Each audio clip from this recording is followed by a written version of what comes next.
All right, whether you're a new freelance writer or already a fairly established freelance writer, sometimes we find ourselves with zero clients. If this is you, don't freak out. I'm going to show you a 4-step process that helps you get both long-term quality clients that you really want to work with while also bringing in some quick wins to get cash flow going and help out your financial situation right now.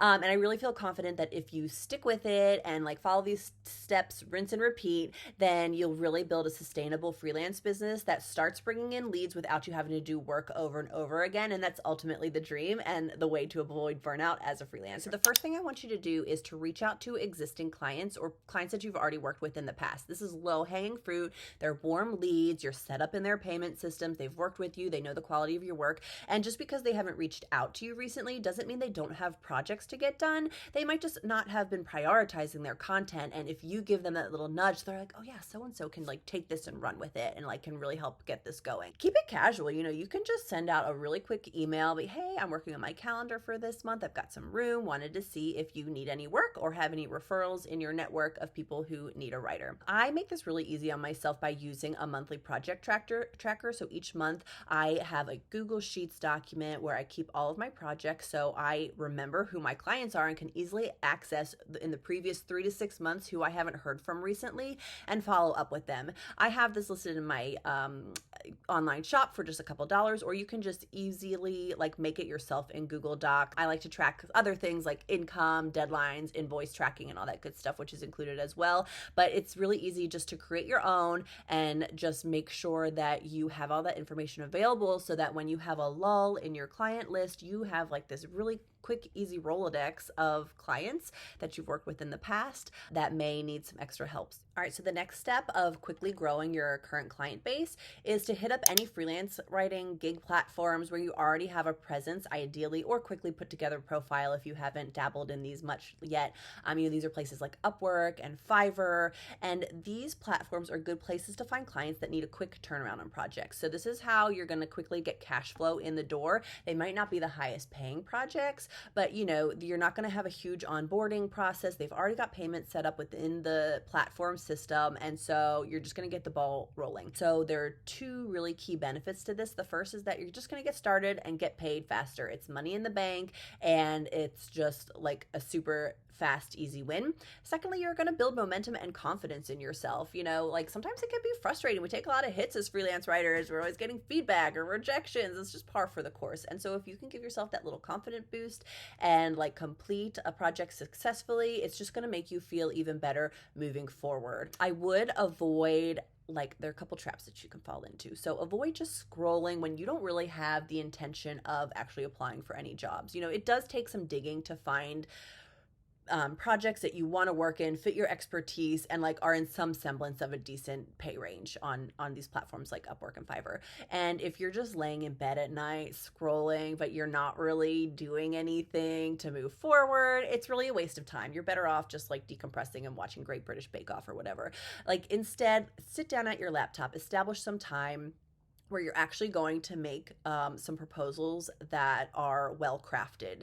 I typically recommend not doing a pump and dump. I think you are better served spending the same amount of time working on fewer good fitting jobs with an awesome proposal that's like really customized for that client rather than like banging out 20 in 2 seconds and it's a cut and paste job and no one's watching it. You're going to have a much better chance of getting a work because there's a lot of competition on these platforms. You're going to really improve your chances of getting selected by really crafting a personalized proposal that fits their needs, talking about their audience, and with curated either clips if you have them, writing samples, or just examples of why you're the best fit. So don't waste time scrolling, really. Like, we're not trying to just say we did something. We're looking for results. So get yourself together, get out your laptop, and be ready to apply when you're working. All right, once you've got some quick wins under your belt with previous clients and freelance writing platforms, it's time to work on your long-term client retention plan. These are the dream clients who offer you recurring projects and they pay well and you're excited, but it requires a little bit more work to find these clients, and it also usually has a longer lead time to get started, get paid. And so these are like, this is the part you want to focus on long term once you've got your cash flow rolling in and some good clips under your belt that you can show as writing samples.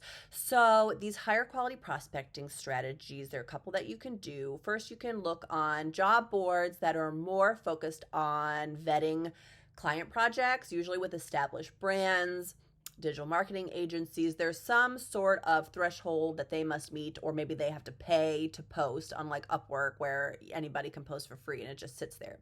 So I've heard that Peak Freelance and Clear Voice are good ones to use. I know like ProBlogger.com often has some pretty decent job listings on there. Like start searching for those and see what you can find. My favorite place to find really great clients is on LinkedIn. So there are two ways to utilize LinkedIn for your freelance writing client search.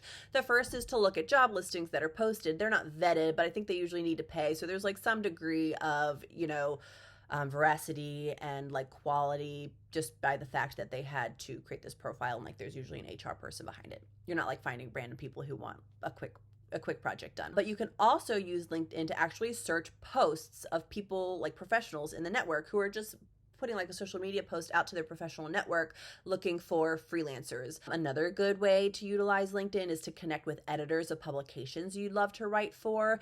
You can send a connection request, keep it really simple. I love your publication. I'd love to write for you sometime. If you ever have a need, let me know. And they're also, once they're in your network, you'll be listed as a first connection. So when they are looking for writers, you'll probably be in the first circle of recommendations that they receive. Also, if those editors post, or content managers post, a call for writers or applications, it's coming up immediately in your feed. And so you've really got that like first circle of intel to get in there fast. If you can afford it, I recommend paying for LinkedIn Premium so that you can send in-mail messages directly. You can always cancel it once you filled your schedule and you don't need to pitch so aggressively. But I think it's a great way, instead of like having to send a message with a connection request or responding directly on a post. InMail gets you in their inbox, and I find like much higher success rates when I pay for that. I think it's like $40 a month, but you can usually find discount codes. And like I said, once you've kind of got your schedule filled, you can just cancel that membership. All right, so as you develop this strategy for finding clients in these like different tiers, it's time to rinse and repeat. So I want you to set a goal of how many pitches you want to send out either each day or each week. And then as your schedule starts to get filled up, you can adjust your strategy to either be like less aggressive or more aggressive depending on what you need. For instance, so like an aggressive schedule, if you have totally zero clients, you should be pitching like 3 times a day at least, right? And then that comes to like 15 a week if you're doing it every weekday. Then as you get your schedule filled up and maybe you just want to focus on swapping out some lower tier clients for some higher paying clients or more exciting work to you, then you can scale back to like 3 pitches a week when you don't need as much. But it's really good to get in the habit of always like having some little like feelers out in some corner of your network. The great thing about this is, especially those longer term strategies like those higher quality job boards and LinkedIn, sometimes those pitches don't like pay off right away. But as you like continue building your freelance business, they will like come back, and like people start circling back like months or even years later. And so that like you're really building this pipeline that you don't even have to work for. Like I reached out to like an editor on LinkedIn once, and it took her something like 6 to 8 months to get back to me. And now I've been working with her for several years on like really great projects that I love and pay well. And so it's really like every little seed you plant can grow into a flower later on. But it's like it's like that snowball effect. Making these little actions day by day or week by week is really what's going to give yourself a sustainable freelance writing career that doesn't make you want to burn out or feel like I'm spending all this time pitching and not all this time writing. It just really takes that upfront work. It's really worth it to get the ball rolling, and like the more you do now, the less you have to do. All right, now that you're ready with an amazing pitch strategy, go get started. Go pick one thing out of this video to do right now, whether it's updating your LinkedIn profile or doing one proposal on Upwork.